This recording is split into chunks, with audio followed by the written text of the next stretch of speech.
দেখুন, আজকে বাংলার মানুষ একটা নতুন চিত্র দেখতে পেল।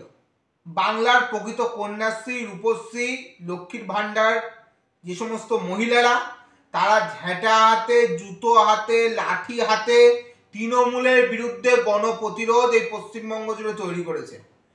আজকে বাংলার মহিলারা দেখিয়ে দিল কিভাবে গণপ্রতিরোধ তৈরি করে তৃণমূলের গুন্ডা নেতাদেরকে শায়েস্তা করে এলাকা ছাড়া করতে হয়।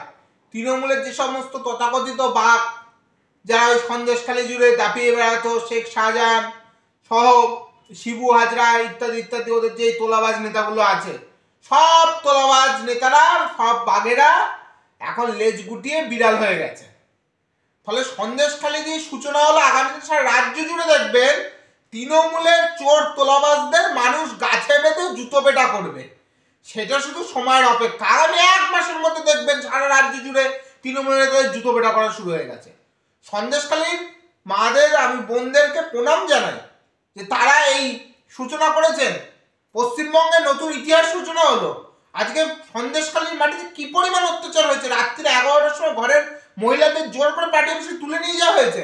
আমরা বলছি না, স্থানীয় মহিলারা বলছে। বিঘের পর বিঘের সাধারণ আদিবাসীদের জমি, ভেড়ি দখল করেছে তৃণমূলের নেতারা।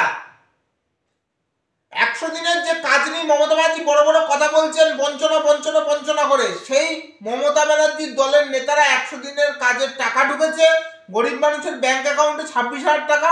তাদেরকে বলেছে 26,000 টাকা তুলে আনো, 1,000 টাকা তুমি নাও, 25,000 আমাকে দাও, নইলেই মার। ফলে এইভাবে আজকে লুট চলেছে সন্দেশখালী জুড়ে। তার বিরুদ্ধে জনগণের গণ অভ্যুত্থানকে আমরা প্রণাম জানাই, শ্রদ্ধা জানাই, এবং আগামী দিনে সারা রাজ্য জুড়ে জনগণের গণ অভ্যুত্থান হয়ে তৃণমূলের জুতো পেটা খাওয়া নিশ্চিত হয়ে গেল।